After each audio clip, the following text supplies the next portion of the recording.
We live in a global village, a melting pot of diverse cultures and ethnicities, all converging as a single unified whole. From Tokyo to Toronto, from San Francisco to Sydney, every major city of the world is laced with a diversity of food, languages, and cultural heritage that is amazing.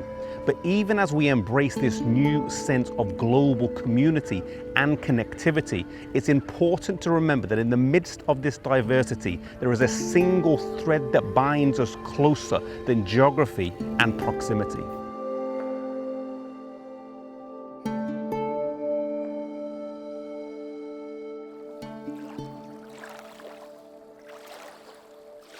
Human beings are all wired the same. At our core, we all grapple with the same key issues in life. We long for answers to life's biggest questions. Where do I come from? Why am I here? What is right and wrong, and where am I going?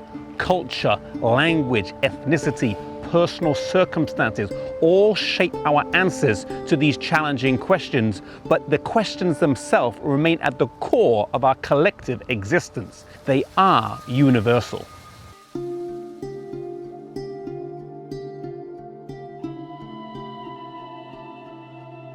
How we answer these questions defines how we live our lives in the present, plan for our futures, and view our pasts. As Christians, and perhaps more significantly as Seventh-day Adventists, we have a worldview that adequately and intelligently provides answers to life's biggest questions. A worldview that provides stability, certainty, and above all, hope.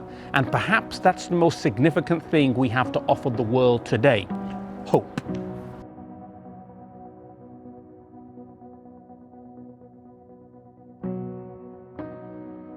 In her book, The Acts of the Apostles, Ellen White says that all over the world, men and women are looking wistfully to heaven. Prayers and tears and inquiries go up from souls looking for light, for grace, and for the Holy Spirit. Many are on the verge of the kingdom, waiting only to be gathered in. All over the world, there are men and women looking for answers, and all over the world, there are men and women like you who have the answers to the questions that they have. People like you who throng the busy marketplaces, plying your trade, gaining an education, mingling with the crowd. God needs people like you that will share Christ in the marketplace.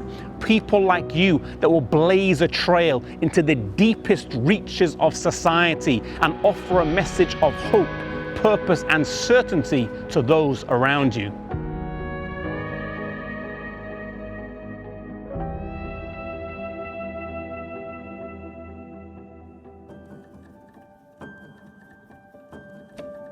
ASI is dedicated to networking, equipping, and empowering people like you, trailblazers for the gospel from all walks of life, visionaries and innovators who are looking to combine their skills and talents with the unique call God has given to us as His final movement.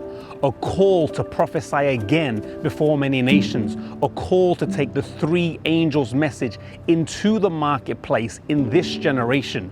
Join us as we take a closer look at the birth of ASI, its vision, mission, and purpose, and the ways in which you too can be a part of this trailblazing movement of innovative mission for God.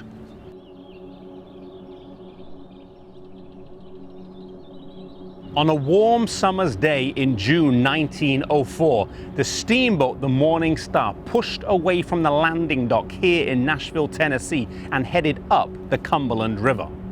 On board was a small group of explorers setting out to find land. Among them was Ellen White and her two sons, Edson and Willie White. Steering the boat was helmsman Will Palmer, and beside him was Ed Sutherland, educator, innovator, and missionary trailblazer. The group was on an expedition to find suitable land to build missionary training schools. These training schools were designed to deploy workers into the deep south of the United States.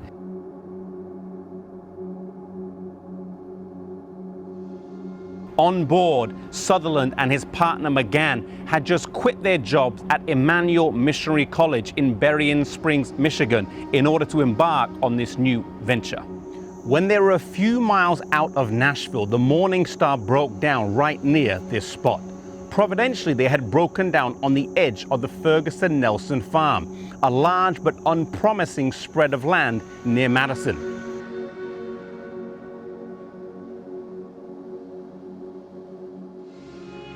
Ellen White convinced Sutherland and Palmer to go and see the land. Sutherland was reluctant.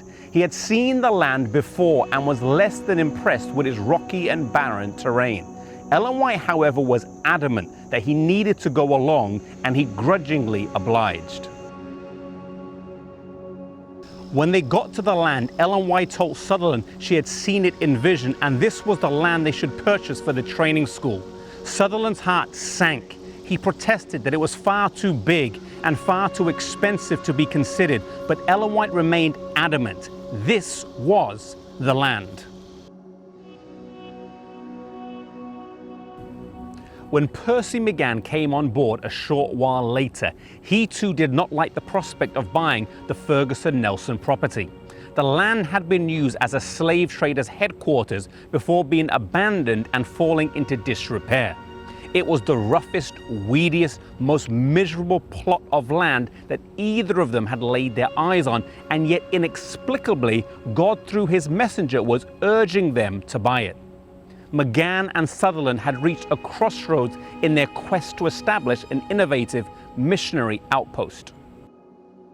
A crossroads that required more than business acumen or entrepreneurial vision, qualities they both possessed.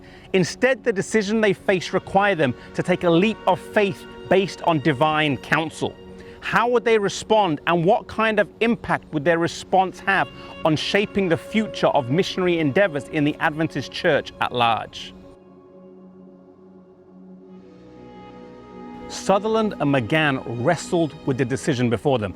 To acquire the property would be a step into the unknown, against their better judgment, and would stake the success of the entire venture on the word of Ellen White alone. It was a hard sell, not because they didn't believe in the divine calling of Ellen White, but because they were now faced with the task of putting that belief to the test. They spent an entire day in prayer, wrestling with God and pouring their hearts out to Him. They laid out all their challenges, the $12,000 price tag, the fact they had only half that amount in their pockets, the deplorable condition of the land and the scanty facilities available. They laid it all out in prayer. They begged God for help, for courage to move forward in faith, in obedience with the divine counsel. As they prayed, they were filled with such peace, assurance, and courage that from that point forward, whenever they faced challenges, they never doubted that God had called them to this place and to this work. Sutherland and McGann's faith, courage, and self-sacrifice were hallmarks of the work here at Madison. These traits permeated every facet of student life and provided an example for each cohort of students to follow. But there was something else about Sutherland and McGann that was extraordinary. They were both innovators, uniquely merging cutting-edge entrepreneurship with a relentless passion for mission. Visionaries who had a clear perception in their minds of where they wanted Madison to be. How did the Madison School come to be established? What was its ultimate purpose? And what was it that drove Sutherland and McGann forward in pioneering this work?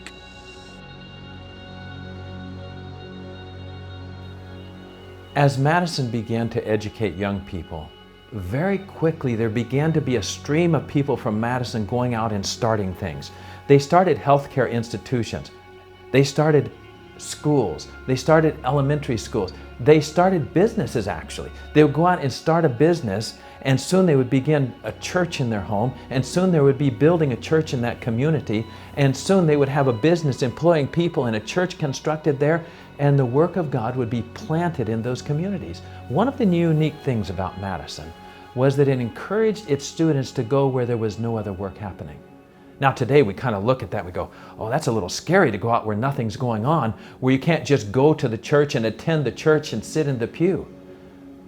Madison was sending people out who would go into the community and establish a church and build the pews and build the church so that there would be a place for worship.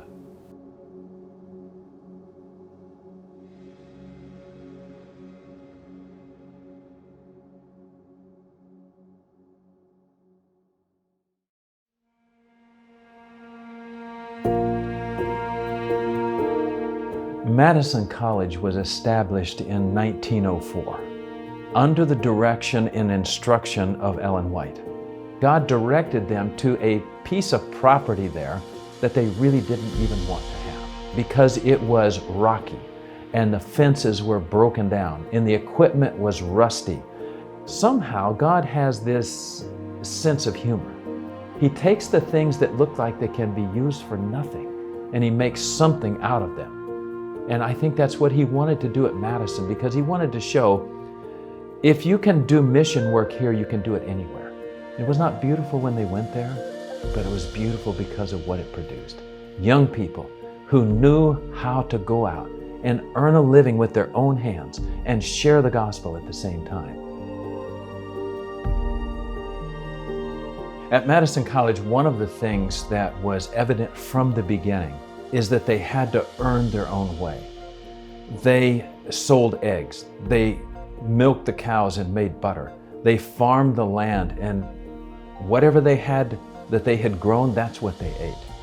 Because they knew it had to be self-sustaining. If they were going to teach self-supporting, they had to do self-supporting. It was the template for the program that the self-supporting institutions, including Harvard Hills, have adopted. At Harvard Hills Academy, the institution has several major components.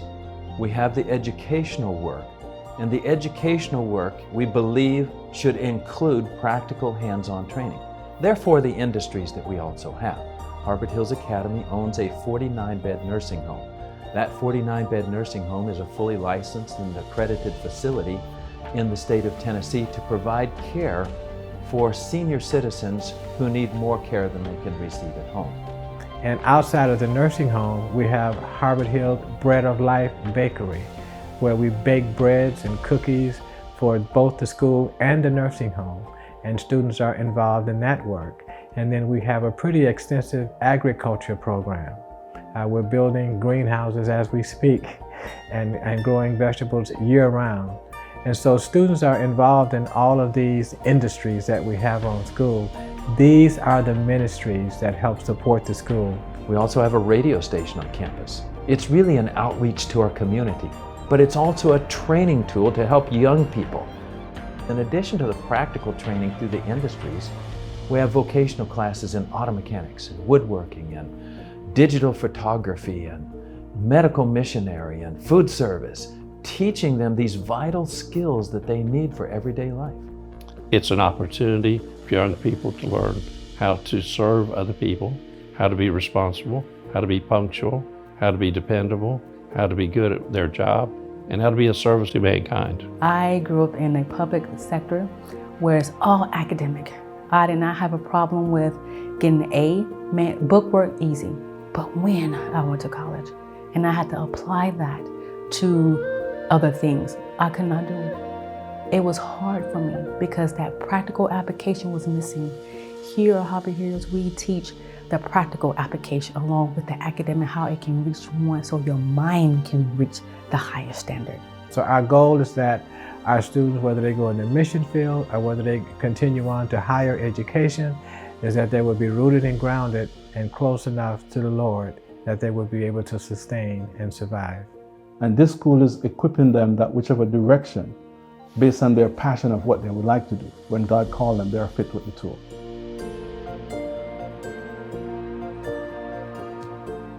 The Spirit of Prophecy talks about an army of young people who have been rightly trained.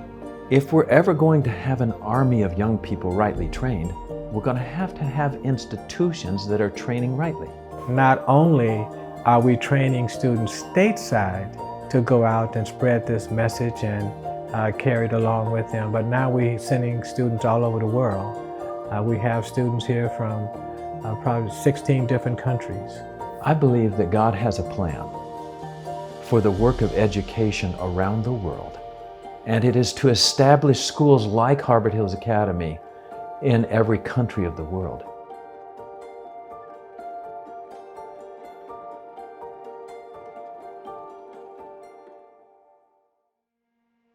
Much like the work at Madison, ASI provides other entrepreneurial visionaries opportunities to make a difference in their communities by bringing the messages of the three angels to people in need of hope.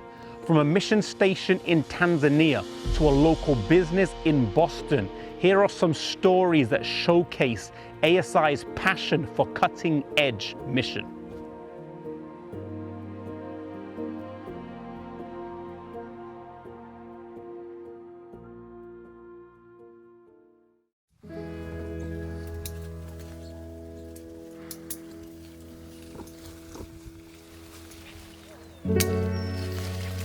The idea of avocados didn't start as a big idea to begin with. We noticed that the avocados here were very good.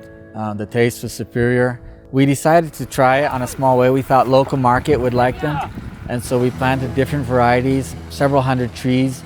And as they were growing, we just began to realize that the world was very interested in avocados at this time. And we had this goal of putting in 10,000 trees. And by the time we accomplished that 10,000 trees, the vision had grown to accomplish 500 acres. And so on that 500 acres now we have about 62,000 trees planted. They're growing and the Lord is blessing. We see a big harvest coming.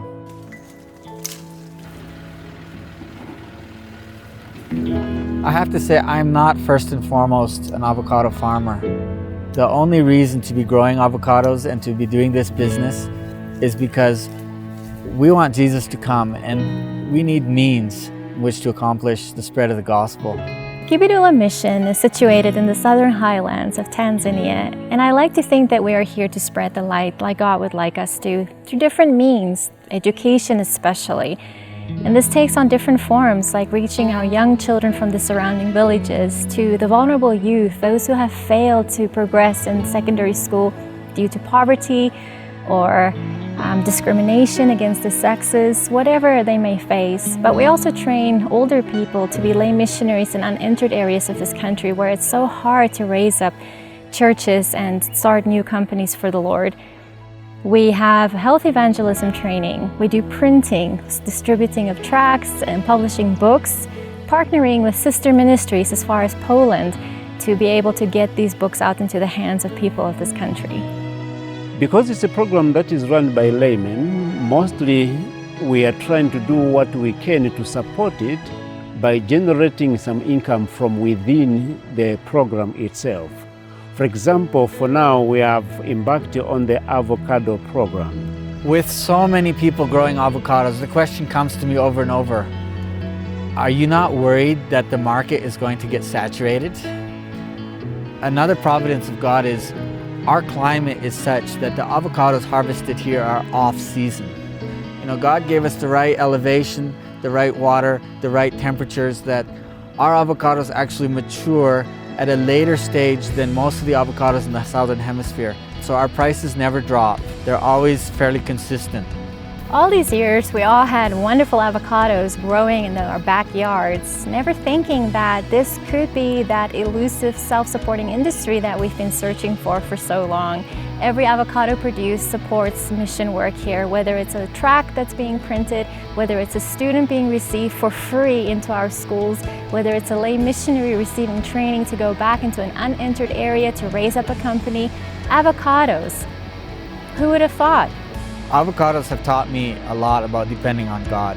You know, we can apply the right fertilizers, we can do the pruning, we can do all the right things, and yet we are dependent on God. And you know, sometimes hailstorms come through and all our fruit are damaged and we say, why this, Lord? And yet He has a plan, and through it all He provides an opening, a door. We can sell our avocados one way or another. And since the Lord has opened this door, we see that this project has the capability of not only supporting Kibidula and all its outreach endeavors, but also helping to start and support other institutions, not just in Tanzania, but throughout Africa and beyond.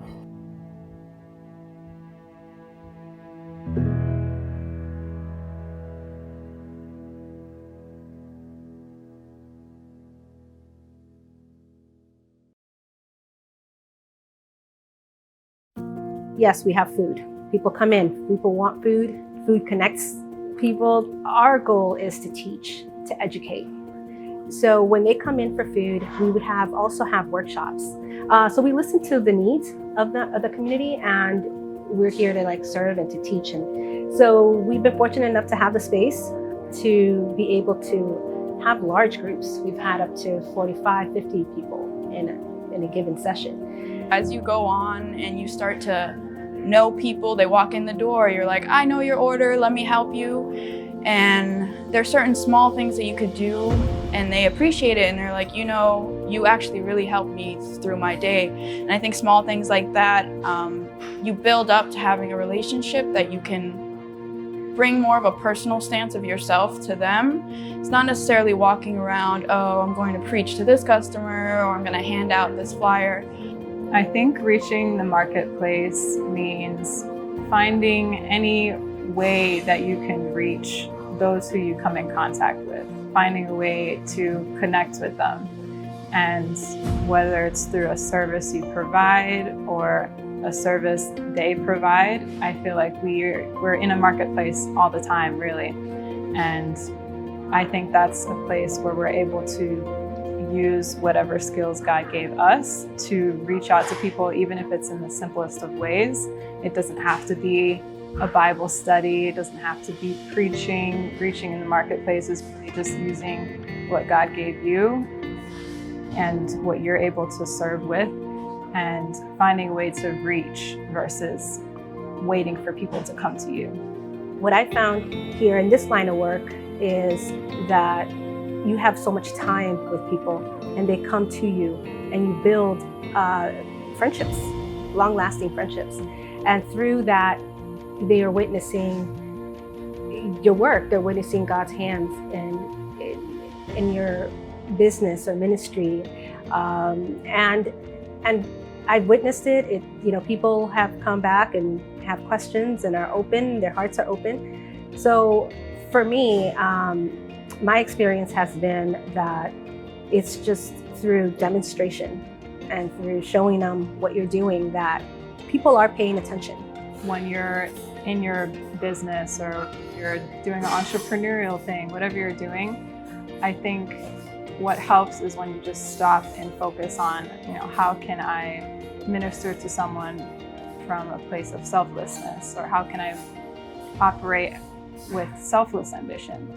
And I think when you stop and think about that, you're able to find value in any of the interactions you're even able to have in your workplace. I'd say the dream for Pulse is to be a place where people can come and not only expect to find good food or great juices, but a place that they can build relationships with people and also find education and support.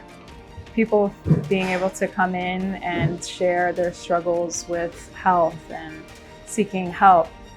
That has always been something that has been well received, and it's something that we want to grow and expand on and be able to provide more support and service even beyond the serving of food.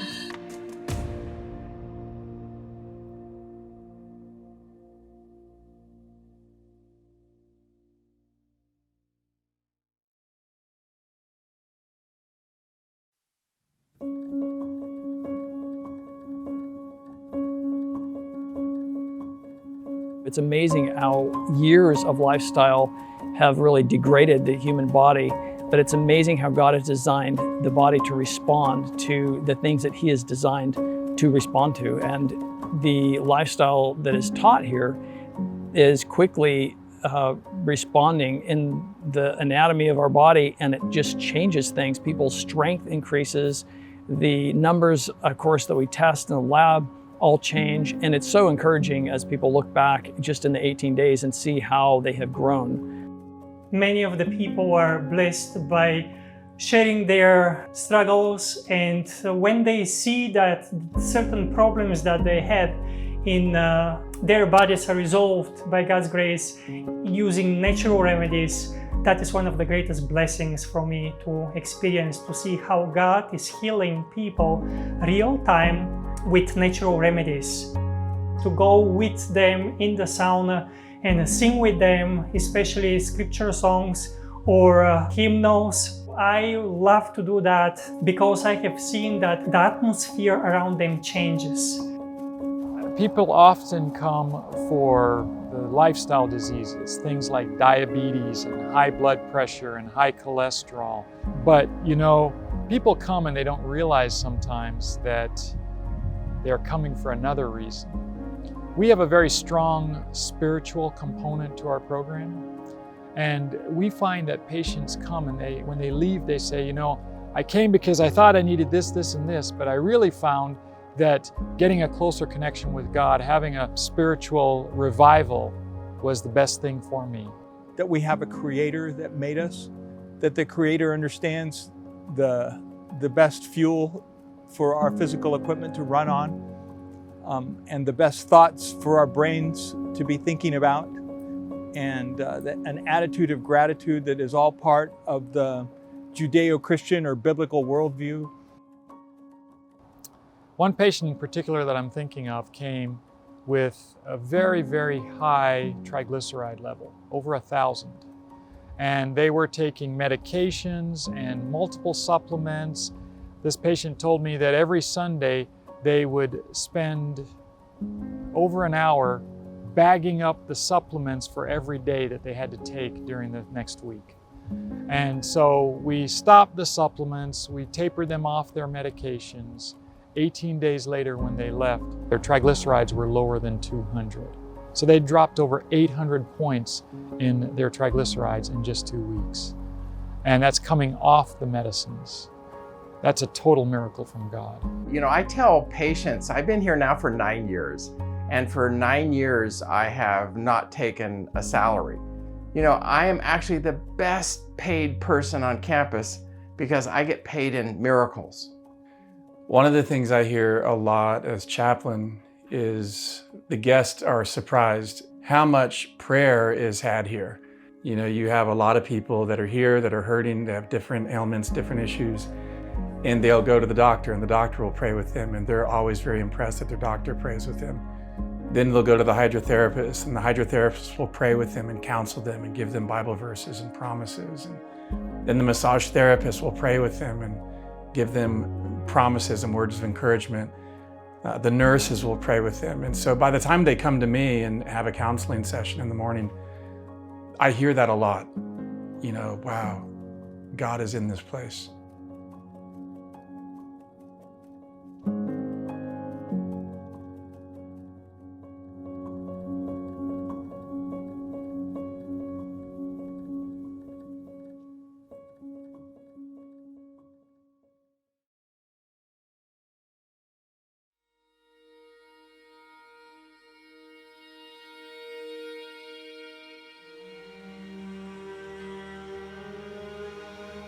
UG Pines is actually a place where people are transformed mentally, physically, and spiritually.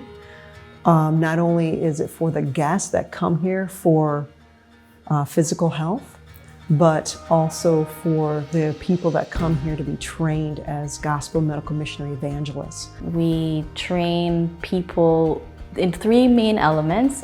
We teach them preventative medicine, natural remedies, and gospel evangelism.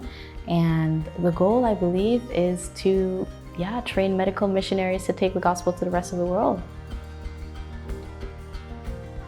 There's a few components to what we do. We have our lifestyle center. We have a missionary training program. We train missionaries to be able to go out to the world and help people physically as well as bring the gospel to them. And then we have our health food store and vegan restaurant, which is Country Life. And that's a ministry that's actually in the city where It's a center of influence people come and go from. The idea is to do what Jesus did, which is preaching, teaching, and healing. And he went about to meet the needs of the people with the purpose of bringing the gospel to their hearts. Country Life is Yucca Pines' institute in the city, their ministry to the city. It's been there about 50 years. It actually began a year before Yucca Pines Institute got started. And it's a vegan-vegetarian restaurant and a health food store. You can get, we carry currently about 4,500 different products. And we have an immense salad bar with over 50 options every day, and a lot of vegan options, including desserts for people to come in. The main focus of our ministry there is really education. We want people in the city to be able to know and to take advantage of food and information, literature. And it's a great opportunity for us at the store to minister and to share these principles with people. And one of probably the greatest blessing that we receive is when we get testimonies from people. When people come in and say, I've made these changes, I feel great, I've lost weight, I've got off my medication, I can think clearer. There's a lot of wonderful testimonies that we get, sometimes on a daily basis, and that is really the thing that encourages us to keep moving forward. When we treat these individuals for their ailments, their sicknesses, and they see the compassion, they see us praying for them, they see us petitioning the throne of grace for them, it really opens their hearts to Christ, and that is the end goal. Everything that we do here should and must involve Christ. And if we do that very work, I believe that many people will accept our beliefs, will accept Christ in their lives.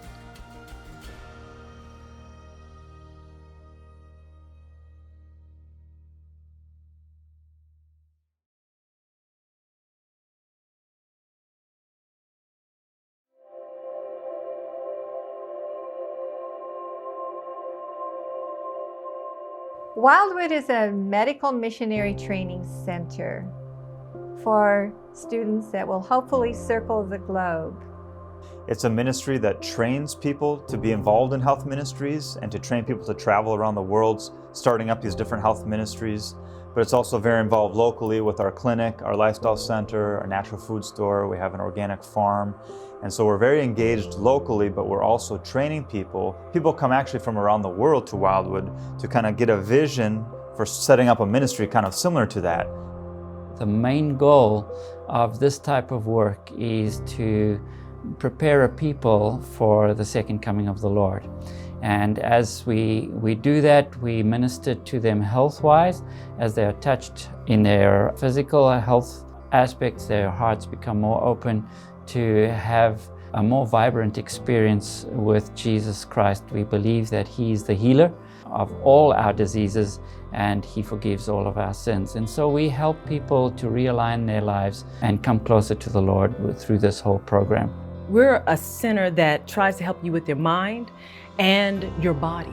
So we teach classes like life alignment to help you understand that you're greater than the failures that you've made. You know what I'm saying? You're not your disease, as well as whatever disease you may have, by God's grace, we can be able to help in the 11 or 22 days we have.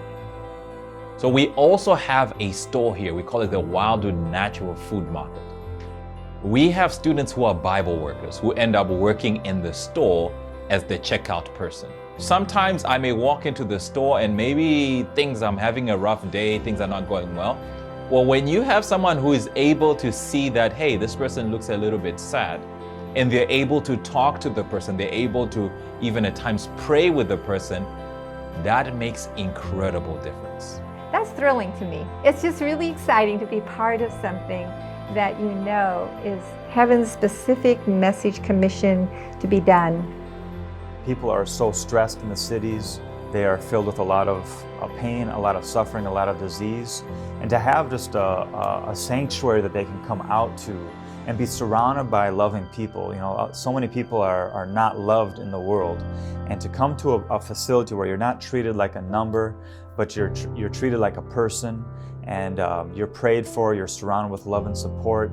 I mean, it impacts people's lives in a great way. We see it all the time with the lifestyle guests that come through, the people that come through the store. And so just its presence locally, you know, and also to the people that travel there, I mean, it's changing people's lives one at a time.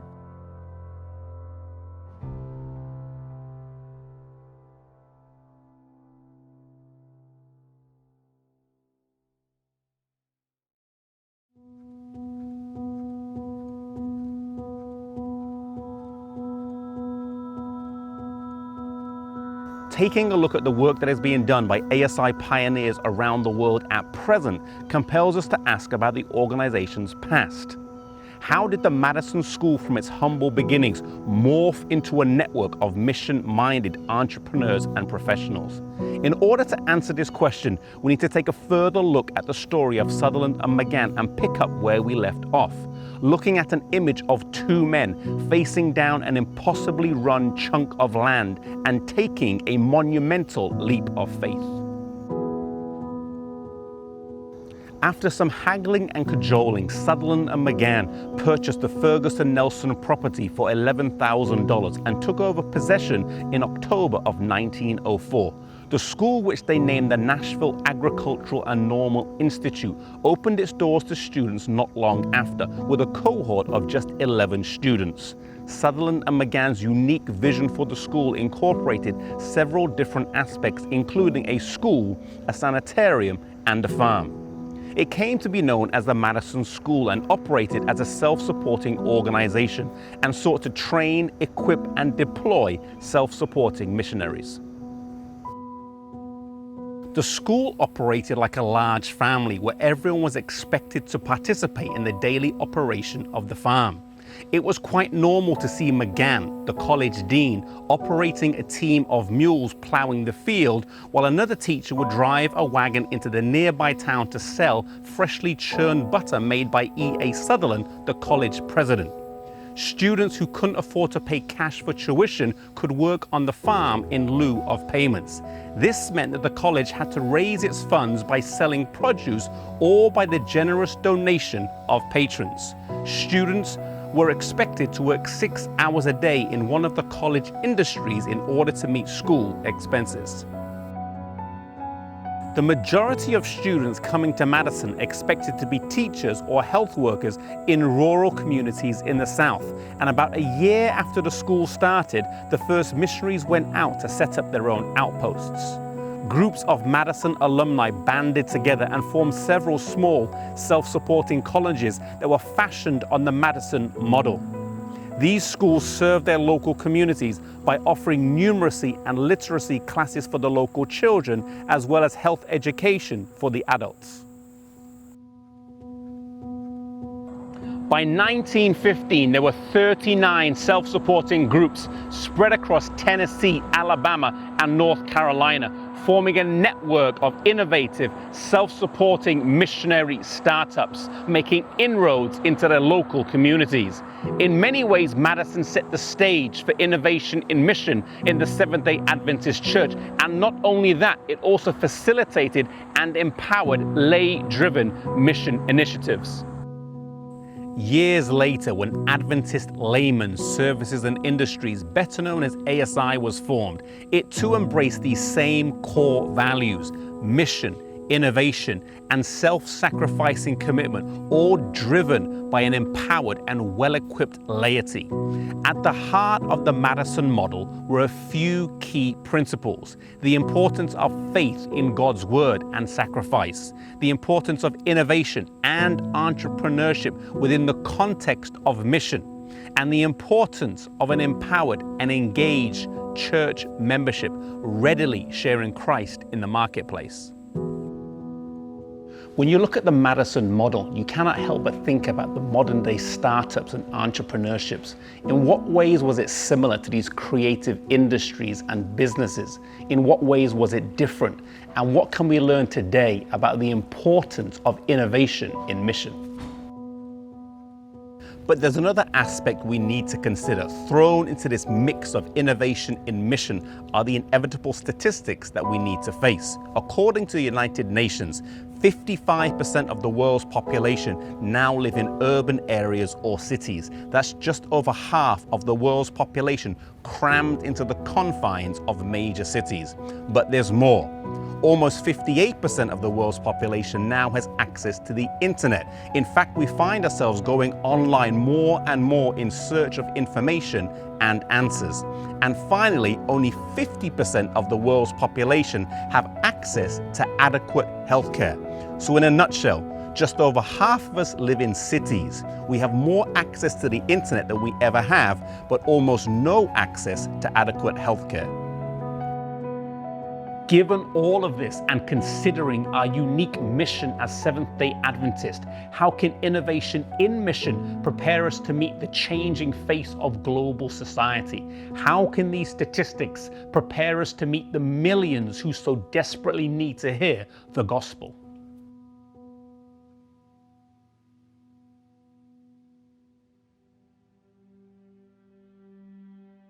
Without innovation, often mission is less effective.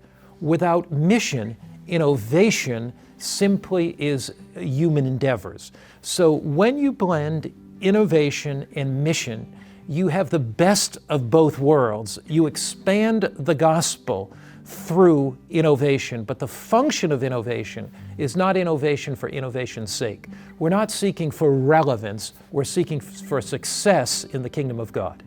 Well, ASI is a wonderful organization that has as its main focus reaching people with the precious gospel of Christ and the message that has been entrusted to Seventh-day Adventists. I believe that ASI is uniquely positioned to help that happen because our focus, our niche, if you want to say it that way, is on the business and professional and ministry people. We're not here to address every single Seventh-day Adventist. We're not trying to be the personal ministries department of the Seventh-day Adventist Church. We are uniquely positioned to talk to the business people, the professional people, and the lay ministry people. I believe that that group of people have passion and energy and ideas to support the mission of the Seventh-day Adventist Church. And how is ASI making a difference in these areas? Let's pause and look at some ASI projects happening around the world.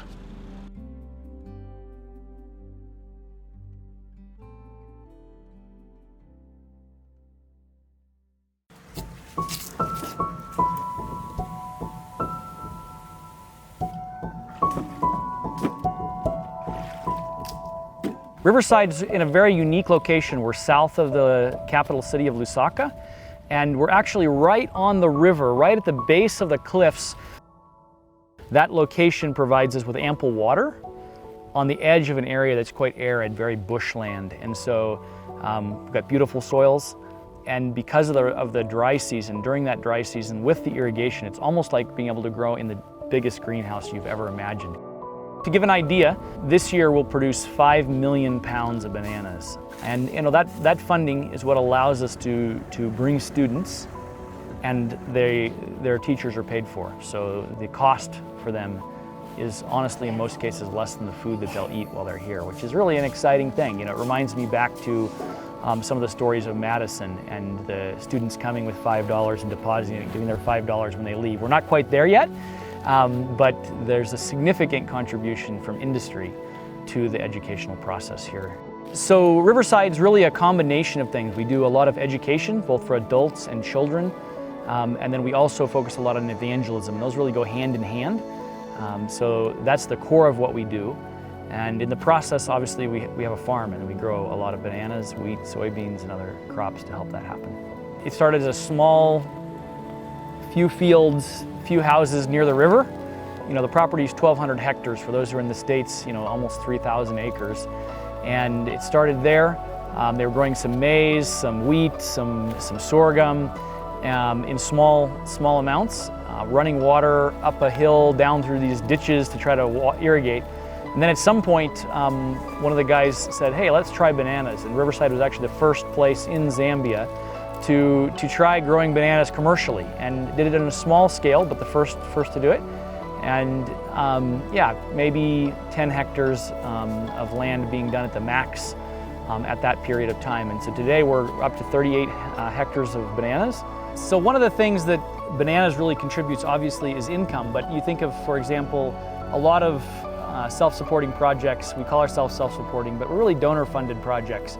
And one of the things I really like here is that we're moving towards the place where we'll be completely self-supporting from an income standpoint. And places like ASI have been, immensely generous with Riverside over the years. For example, the bananas that are behind me, they helped with a donation one year for $50,000. And that's a lot of money to plant bananas. I mean, you could build churches or do something else with that. But when you realize that for every dollar they gave, the ministry has received more than $6.66 for every dollar that was given, because it's leveraged through the industry of bananas. And so bananas literally exponentially multiply the value of the donor funds that are given here. We're the second largest employer in the district, employing more than 150 people full-time here on the farm, with the school, with the program.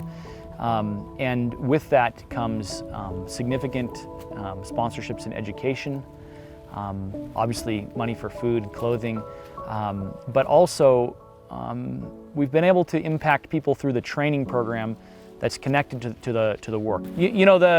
The access to education obviously helps if you're reading the package on fertilizer, you're planting maize locally, but it's also unlocks the possibility of going anywhere. I mean, one of our students went on to go to Harvard, and so you just realize the stepping points that you give someone is unlimited. You unlock the potential for their future by giving them education. And so seeing students, more than 100 students are sponsored, 100% free education out of the village. Kids who were getting failing education otherwise are graduating with top marks. The school, while we're small, is the highest graduation rate in the entire district. And so that's really exciting. And so now adding the secondary school in, we're going to be able to continue that through that partnership with Child Impact. The advantage of having the students here is that when they leave after graduating, after their 5 months of training courses are finished, then they go home, they take more knowledge than they had when they came, and they become missionaries in their own communities. In 1900, 1903, there were less than 2,000 Seventh-day Adventists in all of Southern Africa. And today there's more than 1 million Adventists in Zambia. And that's really, I think, a testament to the opportunity of combining church work with self-supporting work close together. We've been able to, with partnership with ASI, build hundreds of churches, working with people like light bearers to have literature across this country, and the results can be seen. And now you have one of the largest populations of Adventists, but yet you still have hundreds of villages with not a single Adventist in it that still need to be reached. And so you see this work continuing before us. So the vision is really to see people combining business and ministry together, because we're told that business and ministry are not two separate things, they're one. And I think sometimes we get confused, and as young people, we tell young people, hey, we're going to go to heaven, and we get the idea it's harps and clouds. But it's really going to be being creative. God's creative, and I believe throughout all eternity we're going to be able to be creative. And here we get the chance to impact people who will be able to be creative with us for eternity, creating new things. And so I think the real purpose for being here is to bring more souls to the kingdom of God through the different aspects with which we can impact people.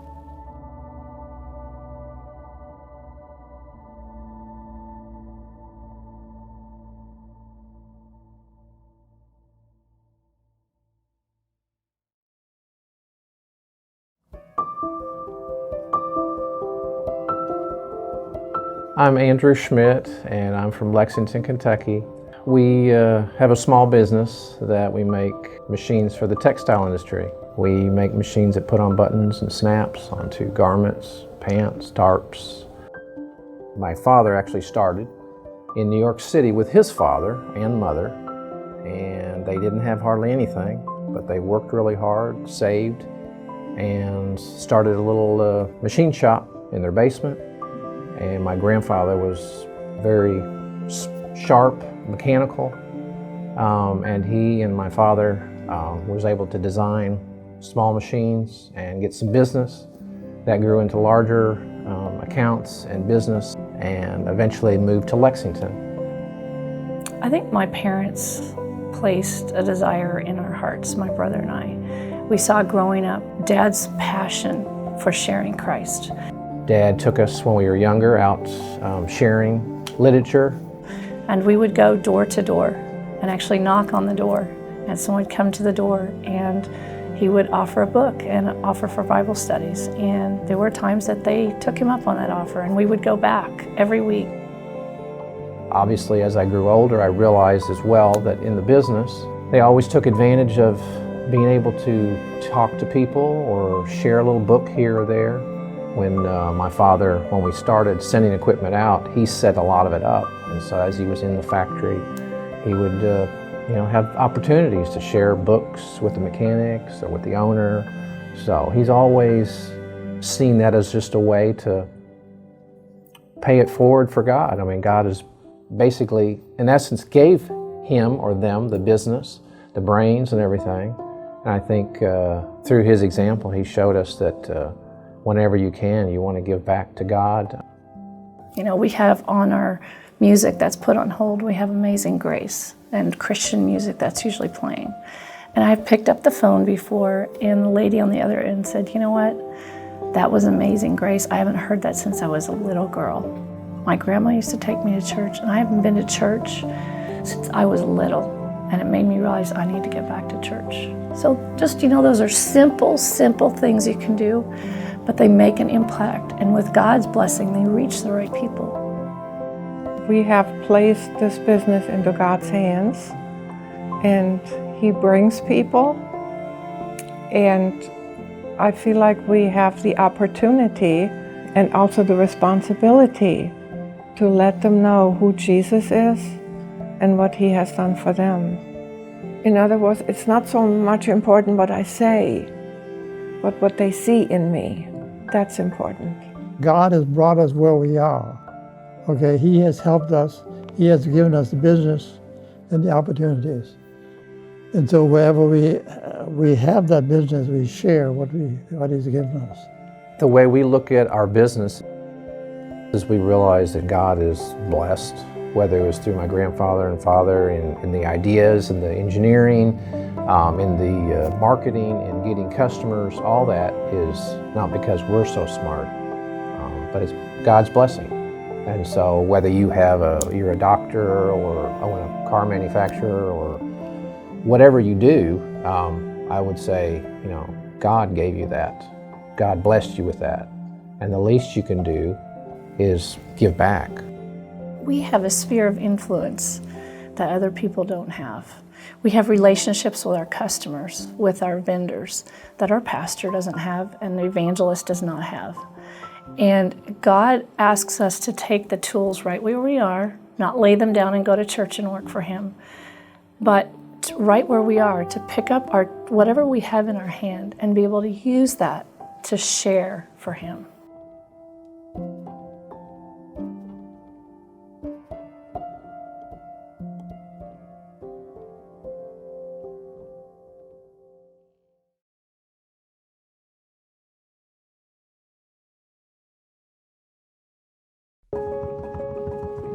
When you look at the days of Israel, Samuel established the schools of the prophets for the purpose of training young men to keep the knowledge of the living God alive. I believe we're living in serious times and that the Lord is getting ready to come back.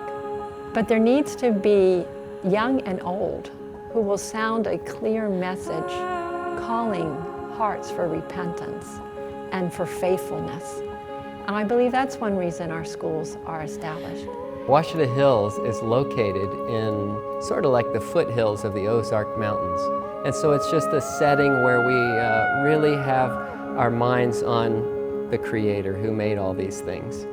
Washita Hills, to me, has been an experience where I've been in an environment where I'm surrounded with people who are excited about Jesus. I learned a lot of things about how to be more well-rounded and how I approach life. So part of the reason in college I went here is I wanted to live outside of my comfort zone. And one of the things I had to do was canvassing. and that helped me to learn how to speak about religious things in all kinds of different ways with all kinds of different people. Now I work at Watch the Hills Academy, so I'm more in the teacher role, and one of the things that we're trying to do for our students that come through is to help them have an education of both the mind, body, and spirit. So it's not just, we're teaching them academics, but they're actually learning practical skills that they can take in life. As students are learning to deal with problems and intricacies and to discern things that they need to be involved in, it carries over, those skills that they develop carries over into practical life and into their educational time. The young people are like swords in the hands of a mighty warrior, right? And Jesus is the mighty warrior. But if the sword is not sharp, it does no good. If you want to keep our young people, we need to send them out. But in order to send them out, we need to prepare them for what's out there. We want them to leave this school with the experience or the knowledge of how to use their profession to reach out to those souls that they come in contact with. A lot of young people has been having a conversion experience, but they have not learned, they have so many gaps.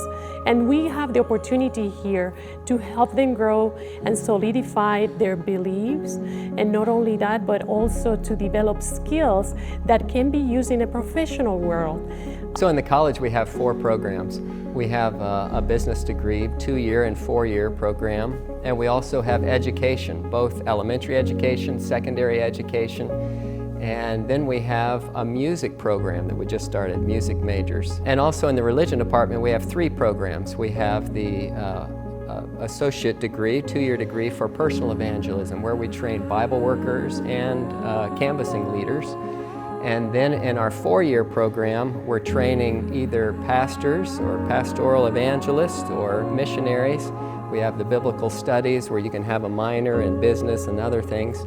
And then our theology program that has the biblical languages that you can dig more deeply into God's Word. They have a work study program here also, so we not only have educational classes where we learn things in the classroom, but we also have practical work where we work on the farm, we do woodworking, we do all types of different work.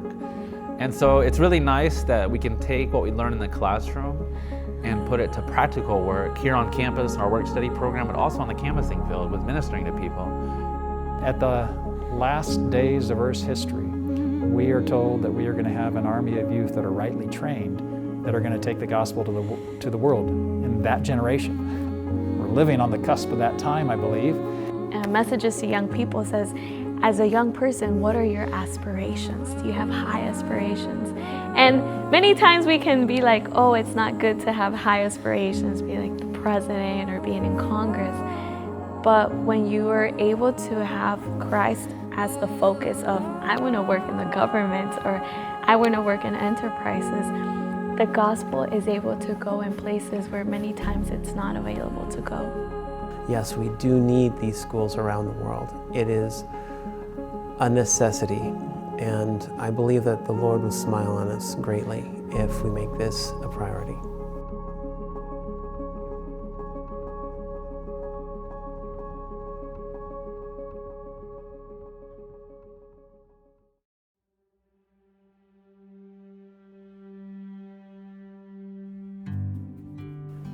Today, ASI is a force for mission around the world. From its humble beginnings, ASI has grown as an organization that empowers God's workers. In 1947, it began when the expanding network of self-supporting institutions that had been inspired by the Madison School joined together to form the Association of Seventh-day Adventist Self-Supporting Institutions. They were subsequently organized as a department at the General Conference. When it was first organized, ASI membership consisted solely of educational and healthcare organizations. Over the years, membership grew to include businesses, Adventist entrepreneurs, and professionals. This expansion and diversification led to the organization's name being changed to Adventist Laymen's Services and Industries in 1979. Like Sutherland and McGann over a century ago, there are many committed, visionary lay people within the Adventist Church who have a genuine desire to hasten the soon return of Jesus through concerted missionary effort. Like the Apostle Paul, they're tent makers, occupying the marketplaces and thoroughfares around the world. When Paul was in Rome, he quietly plied his trade in his small house, entertaining a steady stream of guests eager to know more about Jesus. Today, like the Apostle Paul, there are many who are willing to use their skills and the tools they have at their disposal, not only to make a living, but to win souls for the kingdom. ASI exists to provide these individuals and organizations with the support they need to flourish and grow. Through the networking and training at our annual convention, financial assistance and mentorship, we seek to nurture innovation and mission in the Adventist Church. In many ways, ASI still encapsulates the vision and mission that were the hallmarks of Madison College and its founders. So sharing Christ in the marketplace is the motto of ASI. Every business has its own marketplace. We have our own marketplace here as a ministry. We have a nursing home, we have a farm, we have a bakery, we have students here. Students are part of our market. We want to see them engaged with Christ and the Gospel Commission. But the community is part of our market as well. As we engage with the community through providing services, we want to do it in such a way that we're effectively sharing the good news of Christ with them while engaging in business with them. Ministry has to take place beyond the walls of a church. And wherever you are, wherever you live, wherever you work, wherever you go to school, God wants you to do ministry. And you can do ministry. You can be equipped through ASI to learn how do you share Christ as a student in your school? How do you share Christ in your work as a business professional, as a medical professional, as a doctor, as a person in industries, as an artist, as a graphic designer? There's amazing ways that you can learn to share Christ. ASI becomes the pulse, the very heart of what Adventism is all about. It is a lay movement, and I'm reminded that a statement of Ellen White where she said, "Until laity and ministry join hands, the work of God on earth will never be finished." And so it's vitally important. ASI is committed to taking the three angels' message to all the world in this generation. Every project that it undertakes, every individual that it equips and empowers is a single link in a long chain towards this single purpose.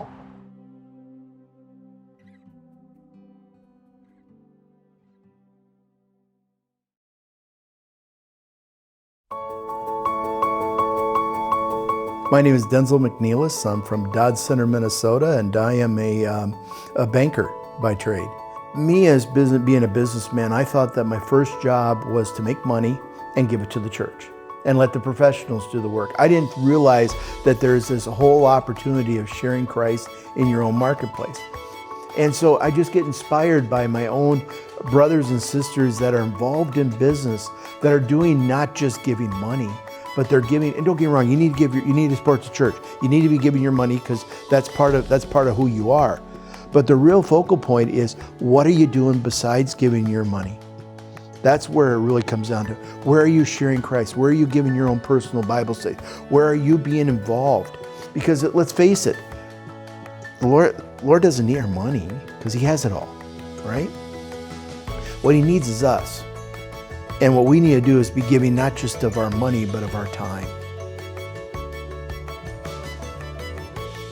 We're a family-owned bank, so we're a community bank, and we mainly focus on small businesses. Our main focus here is to take care of our customers and to be a light in this community for Jesus. I believe the Lord is using this business. I believe that we as business people have an opportunity to share Christ where we are. And I believe every person is put in a position to reach people that no one else can reach. On the banking side, people tend to be a little more vulnerable when they're discussing their financials, and so they'll let their guard down a little bit. That can filter into other types of discussions. Obviously, religion would be a component of that. Because we call these divine appointments, these opportunities that He gives us to share. I feel that if God calls you into a place where you are working with the public that He does expect you to share Him. Well, sharing Christ in a marketplace can't just be a meaning. It has to be a lifestyle in what we do as a family. I always make it a point of when a customer asks me, how are you doing? Because that's kind of a standard answer. I always say, well, I'm doing fantastic, but it's going to get better. And they'll say, well, how does it get better than fantastic? And I say, well, the Lord's coming. And so I know with the Lord coming, it's going to get better than that. Or another person will ask, well, how are you doing? And I say, I'm very blessed.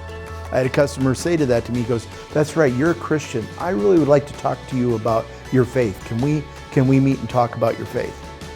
And so just by answering questions like that in a way that creates opportunity for opening the doors, I think is very, very important for us to open doors to be able to share the gospel.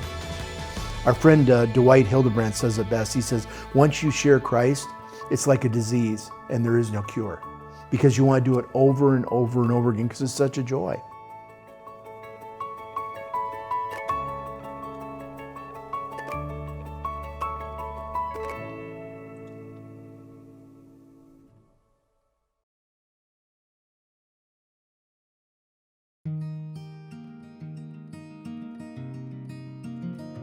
Spider Controls is a company that designs and manufactures electronic controls for different industries like RVs, boats, specialty vehicles, and equipment. Our company started humble beginnings back in 2000 and started in our garage and basement, very humble beginnings. Since that time, our company has grown to provide more of this type of product to the industries that we serve than any other industry of its kind. And it's been just amazing to see how God has provided not only the opportunities to grow and to learn, but also the people that make up really what Spider Controls is. The difference that we feel that Spider Controls offers is in our industry is the way that our team cares about our customers. And that is a culture that has definitely developed here at Spider Controls over the years. We believe that our highest calling is to give. God created us in a way that He wanted us to be giving. And as we give of ourselves, that is when we are happiest. We see that in the life of Christ and how He lived His life, giving every day in what He would do in His ministry on this earth. And that's an opportunity that we have here in our company to try and develop that culture. Curtis is really big on mission trips and promoting outreach for the community. He actually was my sponsor for my mission trips. I got to go to the Philippines on a medical mission. That was very special and life-changing for me. We also do work bees here at work, so if anybody needs a hand or they know somebody in the community, over the winter we did some snow shoveling. So we would just go and surprise people and have their driveways shoveled.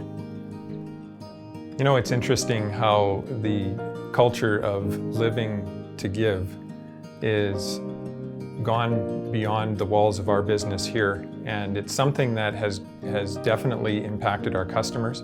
As we really have that attitude and that focus on giving, we want to give that best service that we possibly can. We do design and manufacture electronic controls and products for these different industries, but it's actually the service that has been what has set our company apart in the industry. And that service comes from a desire to make sure that we're giving the best to our customers. And that attitude pervades all of our team members that are connecting with customers. And it's interesting how that opens up opportunities to not only be a witness and that professionalism and that desire to give our absolute best to our customers is such a powerful witness in itself, but also your customers then have a much higher level of trust in you. And it opens up opportunities for conversations that go much beyond business.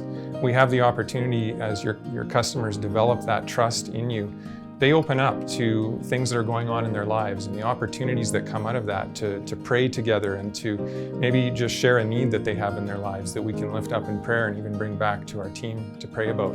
Has been an amazing opportunity to bring Christ into our marketplace. And so we're grateful that God has provided those opportunities to make those connections with the customers that we serve.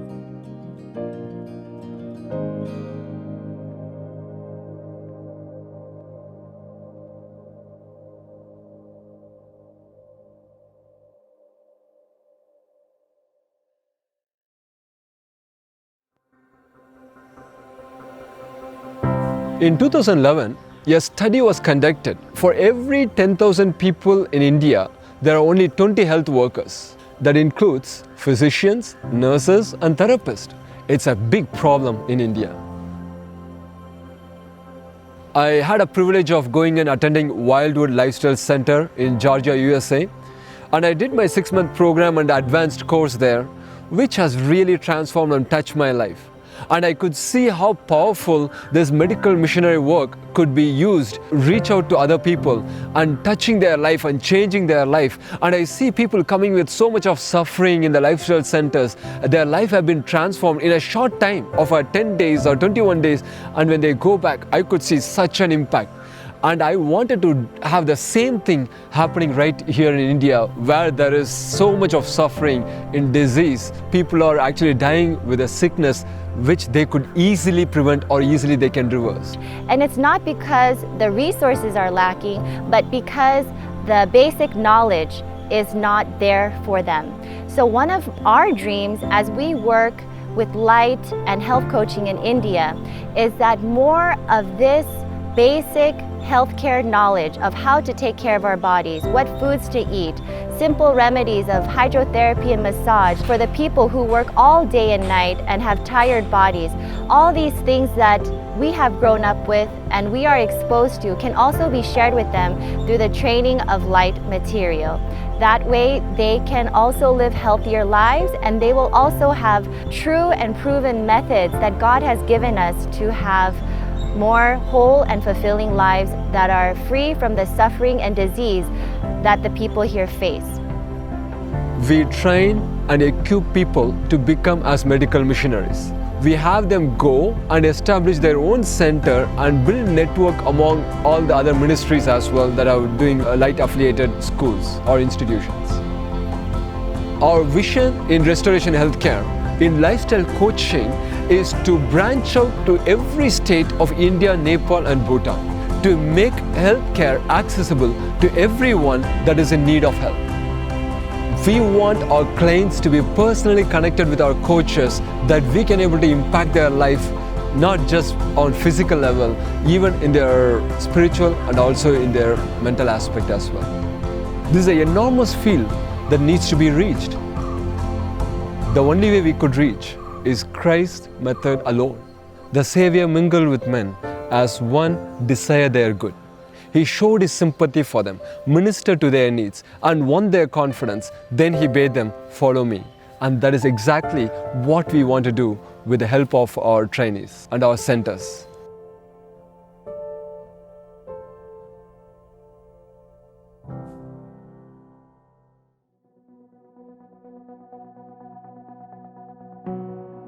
In many ways, the Seventh-day Adventist Church is not just a church, it is a movement, which implies it is made up of a group of like-minded individuals, always moving forward, always innovating, always breaking new ground in search of new frontiers. Our calling as Adventists is clear: the three angels' message to all the world in this generation, and the methods we are to use, while being in harmony with the Bible and the spirit of prophecy, must always stay abreast of the changing world around us. We are called to straddle the line between biblical principle and progressive innovation, all in pursuit of a single global vision. The pioneers of this church straddled this line successfully, breaking barriers wherever they went. James and Ellen White, Stephen Haskell, Jay and Andrews, Anna Knight, Percy McGann, Ed Sutherland, the list goes on. They were all faithful, courageous, indomitable, and committed. They were all innovators and missionaries in equal measure.